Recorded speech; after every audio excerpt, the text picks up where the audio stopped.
प्यारे बच्चों, आज क्लास 12th का इकोनॉमिक्स विषय का वीकली टेस्ट था।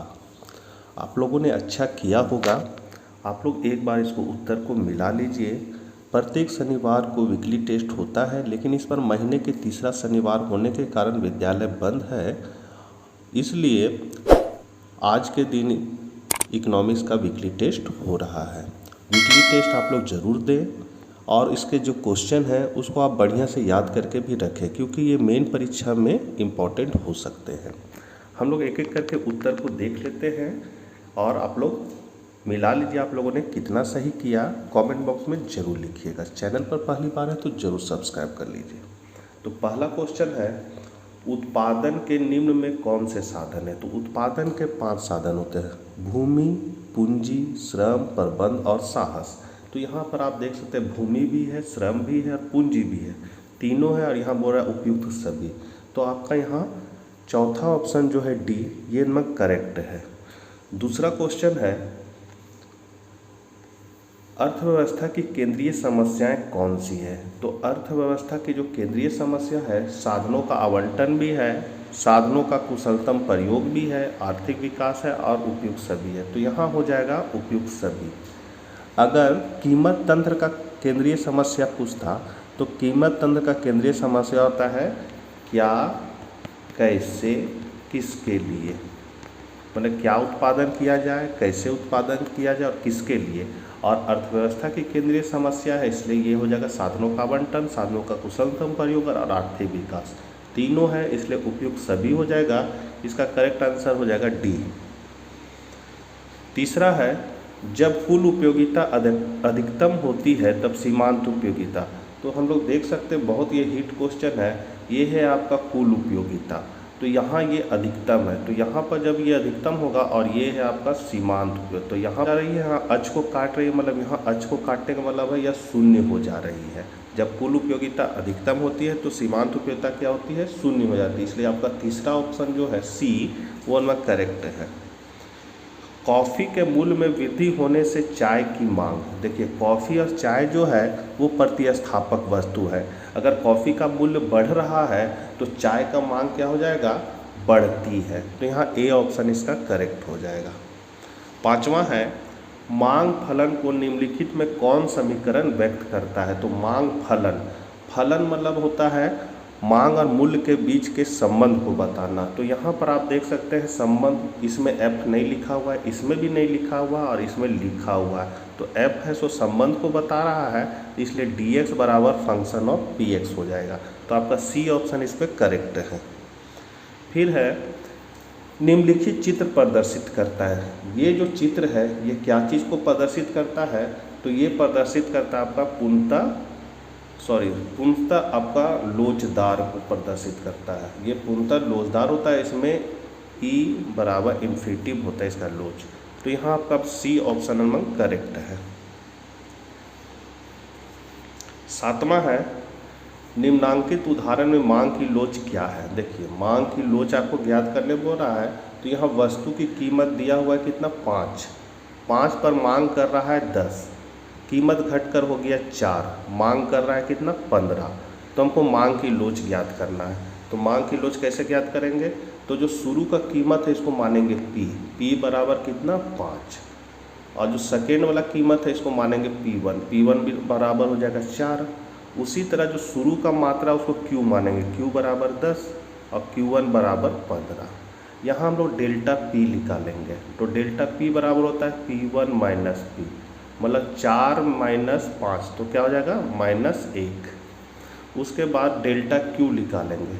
तो डेल्टा Q हो जाएगा 15, Q1 माइनस Q हो जाएगा, मतलब Q1 माइनस Q, मतलब 15 में 10 को घटा दिए, कितना हो जाएगा, 5। तो यहाँ मांग की लोच का फॉर्मूला होता है डेल्टा Q बटा डेल्टा P। ये फॉर्मूला है आपका। ये फॉर्मूला में हम लोग बैठाएंगे। तो सबसे पहले हम लोग क्या बैठाएंगे, डेल्टा Q कितना है। तो डेल्टा Q आप यहाँ निकाले हैं कितना, 5। तो यहाँ 5 बैठा दिए।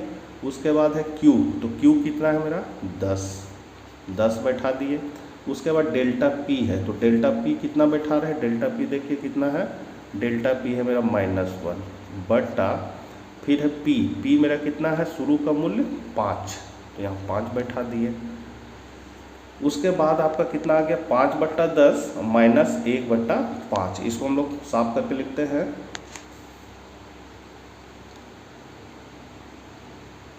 डेल्टा क्यू, मतलब 5/10 बट्टा डेल्टा पी, तो डेल्टा पी कितना आया, -1/5। अब इसको हम लोग गुना में चेंज कर रहे हैं, तो हो जाएगा 5/10 गुना 5/-1। अब ये 5 से 5 दूनी 10, और ये 2 इससे गुना हो जाएगा, तो आपका हो जाएगा 5/-2। अब इसको इसमें भागा दे देंगे तो कितना हो जाएगा, 2.5। तो 2.5 आपका यहाँ है, कहाँ पर है, कौन ऑप्शन में है, -2.5। तो यहाँ पर हम लोग देख सकते हैं -2.5 आपका ए ऑप्शन में, तो ए ऑप्शन आपका करेक्ट हो जाएगा। फिर है मांग की कीमत लोच से अभिप्राय है। तो मांग की कीमत लोच का मतलब है कि कीमत में परिवर्तन के कारण मांग में परिवर्तन होता है। तो यहाँ पर 8वां का हो जाएगा ए। उत्पादन संभावना वक्र, तो उत्पादन संभावना वक्र क्या होता है, इस तरह होता है। तो ये अच की ओर क्या है, धंसा हुआ है, मतलब नतोदर होती है। तो यहाँ पर यह हो जाएगा अच की ओर नतोदर होती है, तो 9वां का आपका हो जाएगा ए ऑप्शन, नतोदर होती है। उसके बाद उपभोक्ता का संतुलन इस बिंदु पर होता है जब, तो उपभोक्ता का संतुलन मार्शल के अनुसार यहाँ दिया हुआ है। तो ये है आपका मूल्य का रेखा, और ये है आपका सीमांत उपयोगिता। तो सीमांत उपयोगिता कहाँ हो रहा है, बराबर, यहाँ पर मूल्य और सीमांत उपयोगिता जहाँ बराबर होगा वहाँ पर क्या है, उपभोक्ता संतुलन में होगा। तो ये ऑप्शन आपको कहाँ दिख रहा है, तो ए नंबर में, सीमांत उपयोगिता बराबर मूल्य, यहाँ पर है मूल्य, और ये सीमांत उपयोगिता जहाँ बराबर होगा वहाँ पर उपभोक्ता संतुलन हो जाएगा। मांग को प्रभावित करने वाले तत्व निम्नलिखित में कौन से हैं। तो मांग किस किस से प्रभावित होता है, तो कीमत से प्रभावित होता है। कीमत अगर बढ़ जाएगा तो मांग घट जाएगा, कीमत घट जाएगा तो मांग बढ़ जाएगा। आय में परिवर्तन, यदि उपभोक्ता का आय बढ़ जाएगा तो मांग बढ़ेगा, उपभोक्ता का आय घटेगा तो मांग भी घटेगा। उपभोक्ता की रुचि, ये तीनों कारण हैं मांग को प्रभावित करने के लिए। इसलिए आपका सही आंसर हो जाएगा उपयुक्त सभी, डी ऑप्शन। अगला क्वेश्चन है, आवश्यक वस्तुओं की मांग की लोच होती है। तो आवश्यक वस्तुओं मतलब जो मेरे लिए अनिवार्य है। देखिए इसका डायग्राम इस तरह बनेगा, और इसमें मांग की लोच जो होती है वो शून्य होती है। तो यहाँ पर शून्य कहाँ लिखा हुआ है, तो ए ऑप्शन, तो आपका 12 का हो जाएगा ए। 13 नंबर क्वेश्चन है, यदि किसी वस्तु की मूल्य में 40% परिवर्तन के कारण मांग में 60% परिवर्तन हो तो मांग की लोच है। तो यहाँ पर हो जाएगा सबसे पहले मांग मात्रा में प्रतिशत परिवर्तन बट्टा, यहाँ क्या लिखेंगे, मांग मात्रा में प्रतिशत परिवर्तन बट्टा मूल्य में प्रतिशत परिवर्तन, और यहाँ माइनस रहेगा आपका।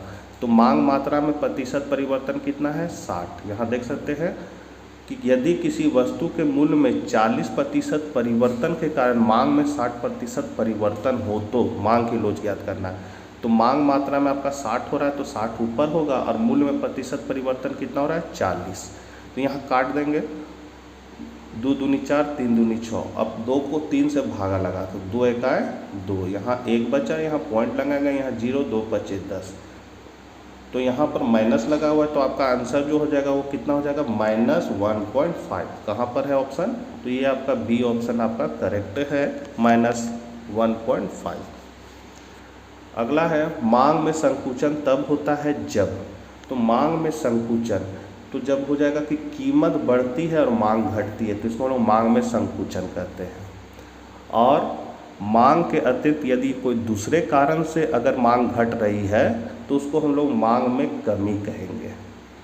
जैसे उपभोक्ता का आय अगर घट गया और उसके कारण अगर मांग घट जा रहा है तो वो मांग में कमी कहलाएगा। लेकिन कीमत में कमी के कारण कीमत में वृद्धि के कारण यदि अगर मांग घट रहा है तो उसको लोग मांग में संकुचन कहेंगे। तो ए ऑप्शन आपका करेक्ट है। 15 है, किसके अनुसार अर्थशास्त्र मानव कल्याण का विज्ञान है। तो ये हो जाएगा अल्फ्रेड मार्शल। मार्शल के अनुसार अर्थशास्त्र क्या है, भौतिक कल्याण का विज्ञान है।